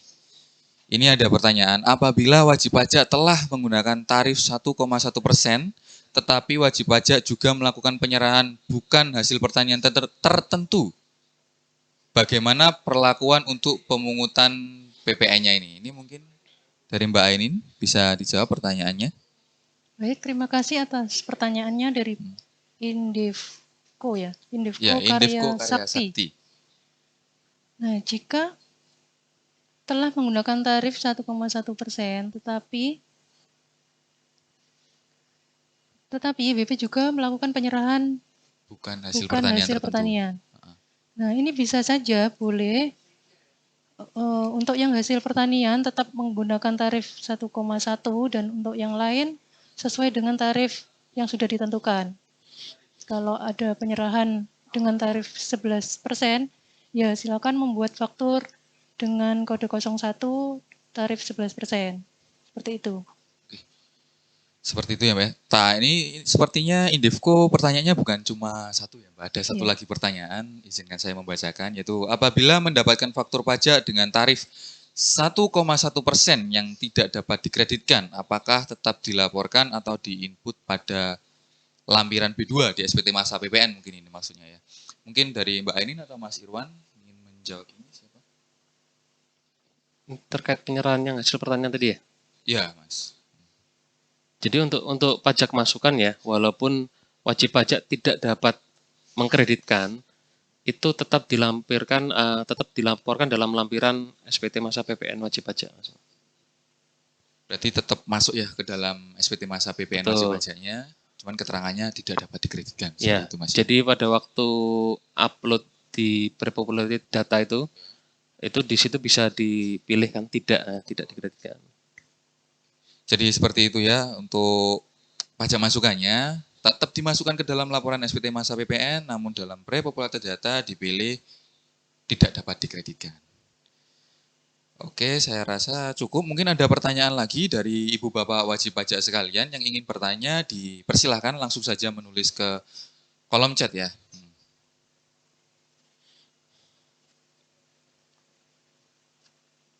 Untuk wajib pajak Indefco Karya Sakti sendiri, apakah sudah cukup jelas untuk jawaban dari kedua narasumber kita ini? Oke, saya rasa sudah cukup jelas. Nah, ini ada satu lagi dari DNP Maisaroh, ada satu pertanyaan. Bagaimana jika sudah terlanjur mengkreditkan kode faktur pajak 05? Jadi kode faktur pajaknya 05 tapi sudah terlanjur dikreditkan. Ini bagaimana Mbak terkait dengan masalah ini? Apakah? Baik, terima kasih atas pertanyaannya Ibu DNP Maisaroh. Jika sudah terlanjur mengkreditkan faktur kode 05, maka harus melakukan pembetulan SPT masa PPN-nya dan mengubah awalnya pengkreditan menjadi tidak dikreditkan. Seperti itu. Berarti harus dilakukan pembetulan, Iya, Mbak ya? pembetulan. Oke, harus dilakukan pembetulan ya, Pak Ibu DNP Maisaroh. Oke, mungkin ada lagi dari Ibu Bapak wajib pajak yang ingin mengajukan pertanyaan, silakan. Waktu kita masih panjang dan pertanyaan apapun silakan, terserah. Nanti kita akan coba untuk menjawabnya. Ada satu lagi pertanyaan yang masuk dari akun wajib pajak bernama Dica. Saya coba bacakan dulu untuk pertanyaannya. Jadi di sini dalam jasa pengurusan transportasi ada istilah EMKL.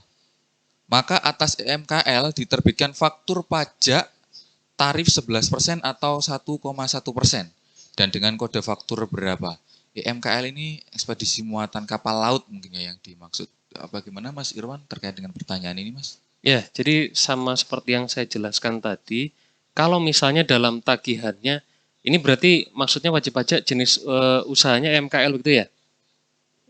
Jadi dalam tagihannya selama ada biaya transportasi, itu wajib menggunakan tarif PPN dengan besaran tertentu dan kode faktur 05. Ya, karena jasa pengurusan transportasi di PMK 71 itu jasa dengan pengiriman barang dengan kapal laut juga termasuk di dalamnya. Jadi kembali lagi ke invoice-nya seperti apa, Mas? Ya, tagihannya apakah terdapat biaya transportasi atau tidak. Oke, siap. Ya, Terima kasih Mas Irwan. Saya rasa sudah cukup jelas ya, Saudara Dica. Kemudian kita ada, satu lagi pertanyaan dari PT Nayaka Samudra Lestari. Untuk wajib pajak yang belum mengajukan pertanyaan, silakan ya untuk mengajukan ke kolom chat. Sekarang saya bacakan dulu pertanyaan yang ada.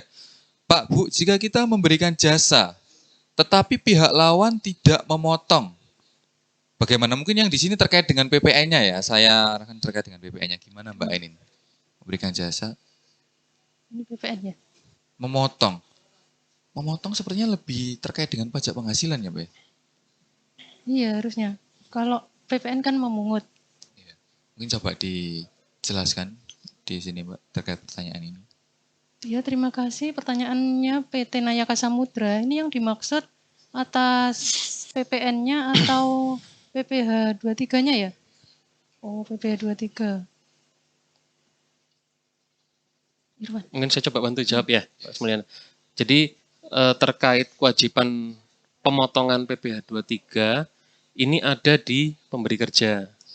Nah, jadi mungkin Bapak Ibu yang mungkin usahanya bergerak di bidang jasa, ini akan kemungkinan besar dipotong PPh 23 oleh customer ya, oleh customer atau pemberi kerja. Nah, nanti mungkin bisa dikomunikasikan Bapak atau Ibu sekalian dengan pihak customernya bahwa atas pekerjaan ini merupakan objek 23. Nah, nanti silahkan Bapak Ibu mintakan bukti potongnya. Nah, terkait dengan kewajiban penyetorannya itu ada di pihak pemberi kerja. Mungkin seperti itu. Oke, siap. Terima kasih Mas Irwan. Jadi seperti itu ya, kewajibannya ada di pemberi kerja berarti Mas. Betul, kewajiban pemotongannya ada di pemberi kerja. Ya, jadi kalau misalkan dari PT Nayaka Samudra Lestari itu pemberi kerjanya tidak memotong, dikomunikasikan ya, saja coba disampaikan aja bahwa pekerjaan tersebut merupakan objek pasal 23. Oh, siap. Oke. Nah, kemudian saya coba lihat ada pertanyaan lagi, sepertinya tadi ada satu pertanyaan lagi. Oke, sebelum saya membacakan pertanyaan dari Ibu Retno Windarti, untuk PT Nayaka Samudra Lestari, apakah sudah cukup jelas jawaban yang disampaikan?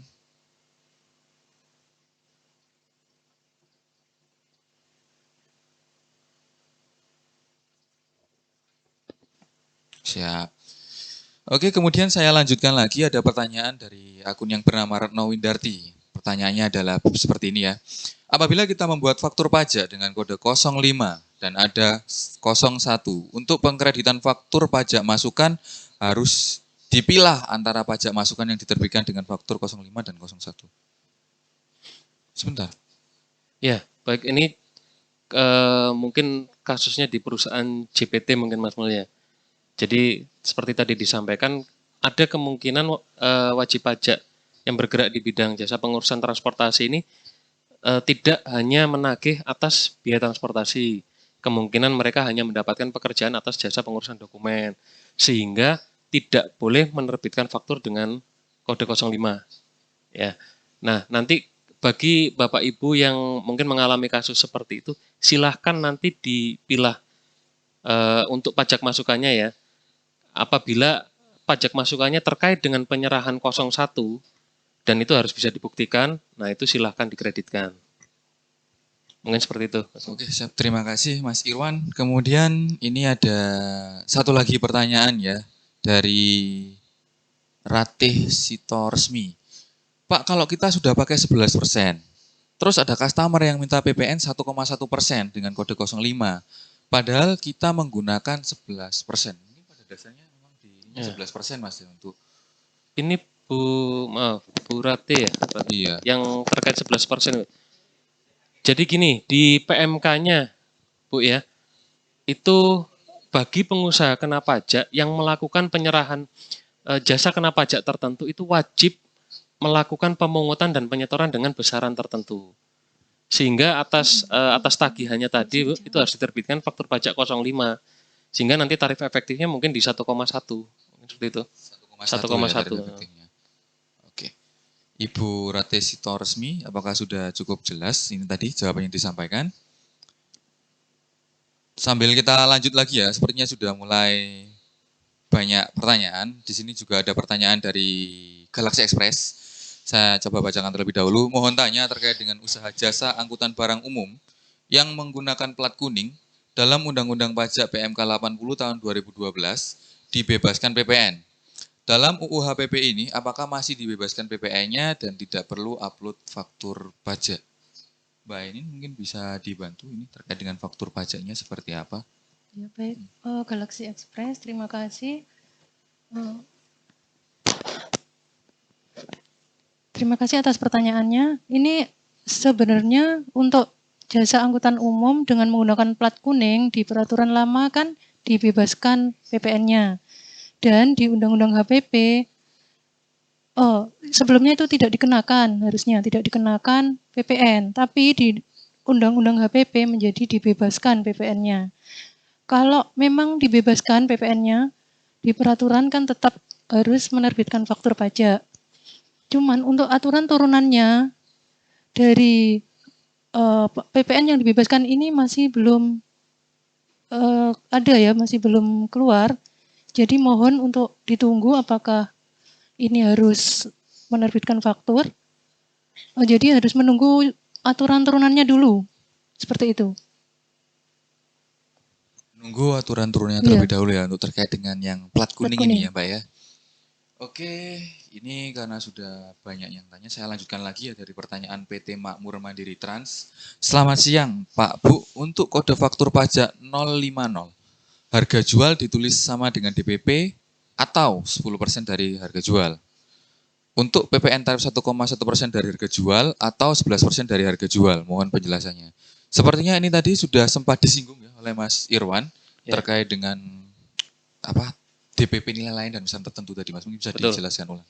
Jadi terkait dengan penerbitan faktur 05 ini Bapak Ibu sekalian, untuk DPP-nya itu kita menggunakan nilainya full 100% ya.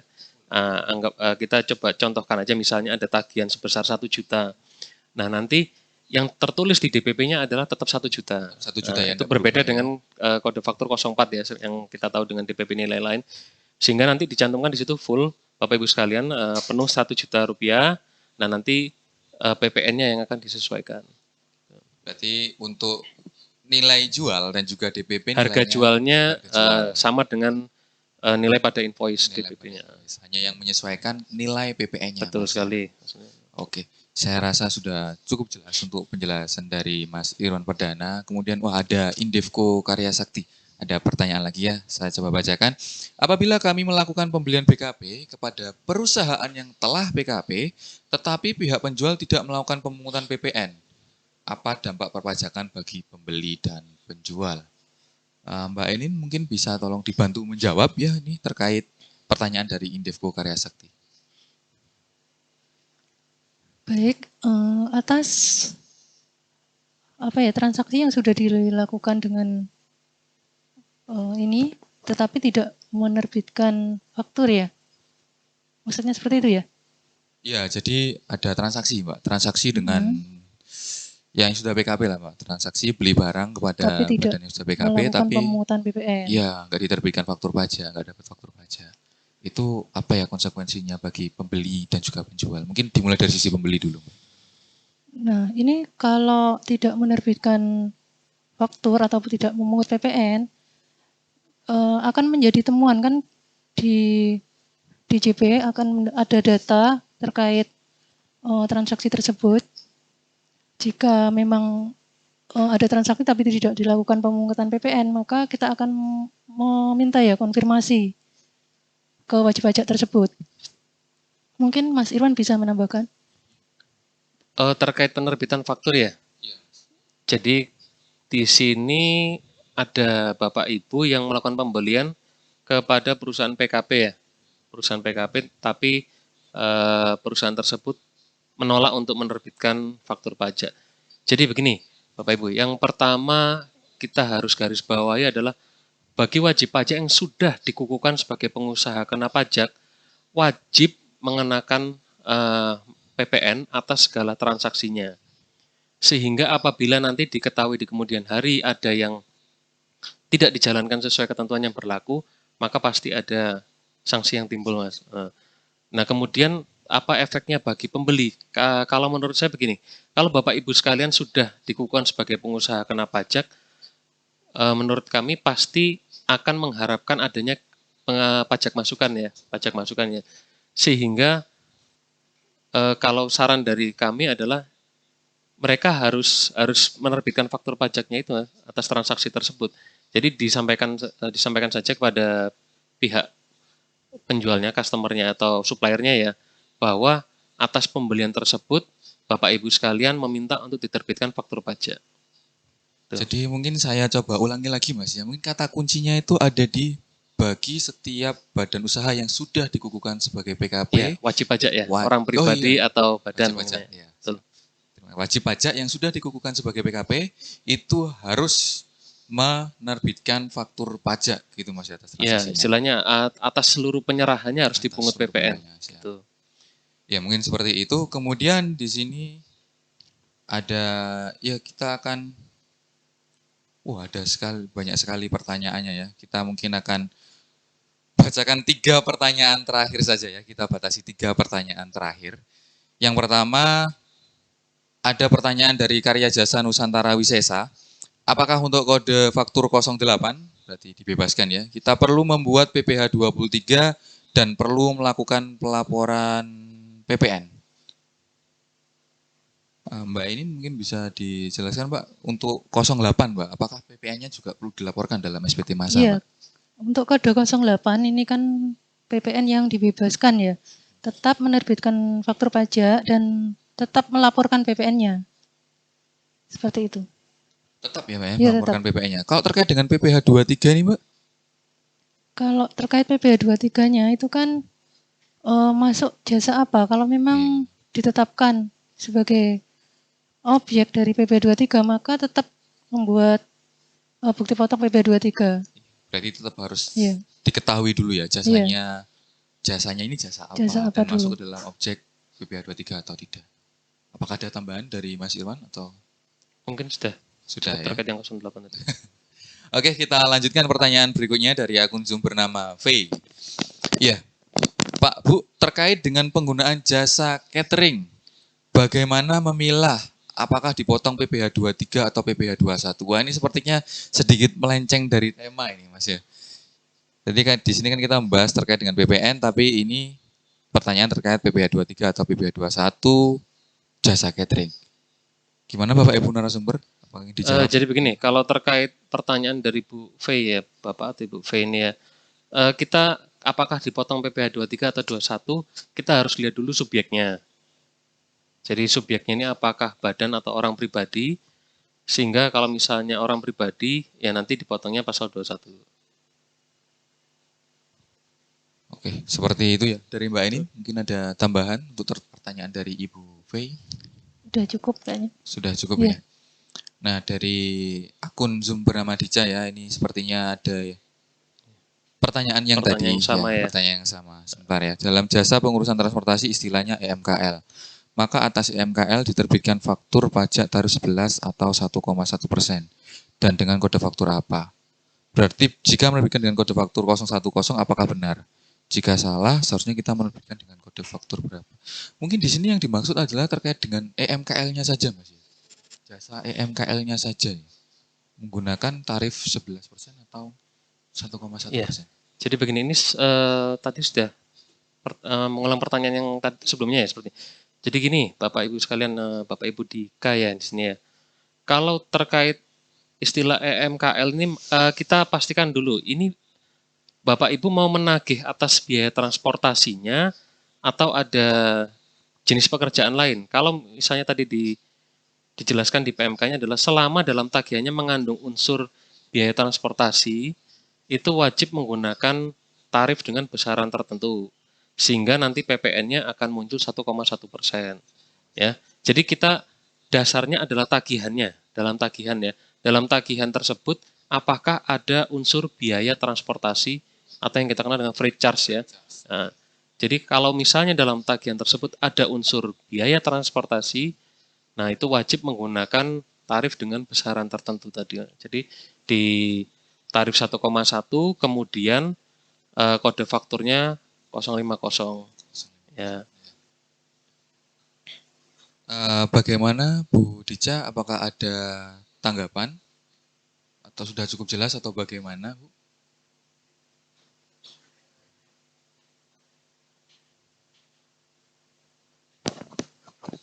Mungkin bisa lanjut ke pertanyaan selanjutnya ya. Oke, kita lanjut.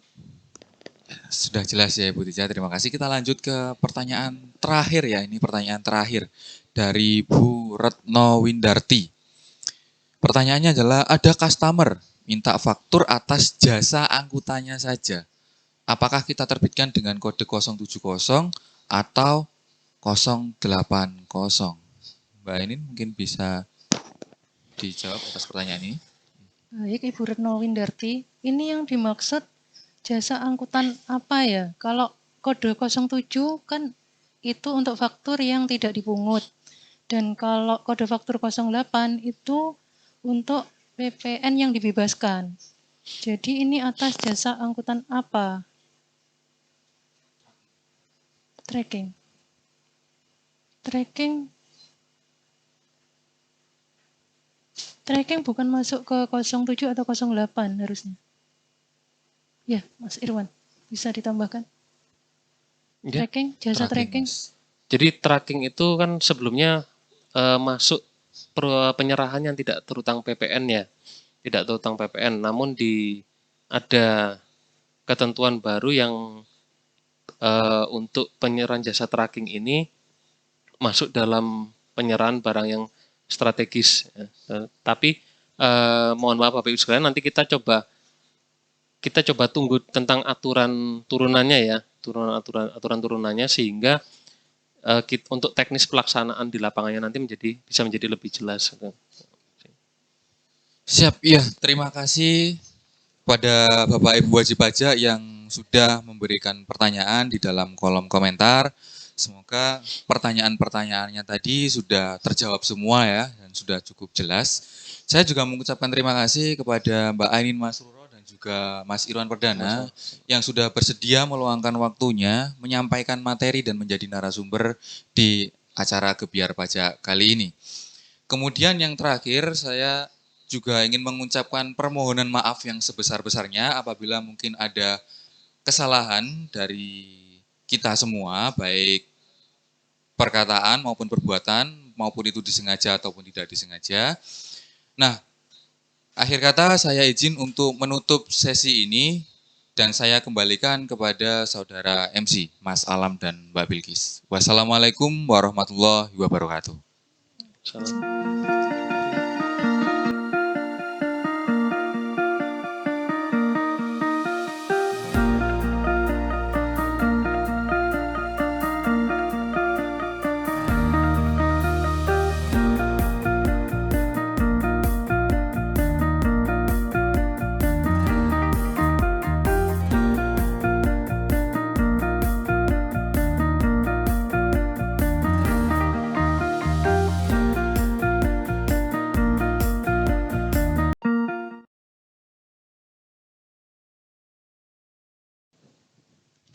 Demikian tadi telah kita ikuti bersama acara inti yang disampaikan oleh para narasumber yang luar biasa yang telah hadir di KPP Pratama Surabaya Krembangan. Acara selanjutnya adalah pembagian door prize yang dibagikan kepada peserta Zoom dengan kategori 3 peserta join meeting tercepat dan penanya terpilih. Baik, selamat kepada peserta Zoom dengan kategori join meeting tercepat. Pertama ada Bumi Nusantara Logistik, kedua Rosiana dari PT Prima Delta Indotrans, dan yang ketiga PT Multilancar Utama. Baik, selanjutnya untuk kategori penanya terpilih, selamat kepada yang pertama Indefco Karya Sakti, yang kedua Galaxy Express, dan yang ketiga Dica. Sekali lagi selamat untuk para pemenang dan kami infokan bahwa para pemenang dapat menghubungi kontak person yang tertampil di layar untuk pengambilan door prize.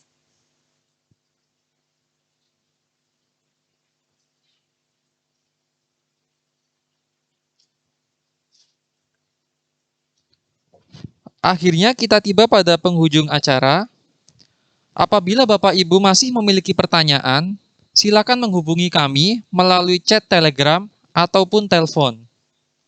Kami selaku pembawa acara mengucapkan banyak terima kasih atas partisipasi Bapak dan Ibu semua dalam acara hari ini. Kami juga memohon maaf apabila terdapat kekurangan selama acara berlangsung. Semoga acara pada pagi hari ini bermanfaat. Akhir kata, wassalamualaikum warahmatullahi wabarakatuh.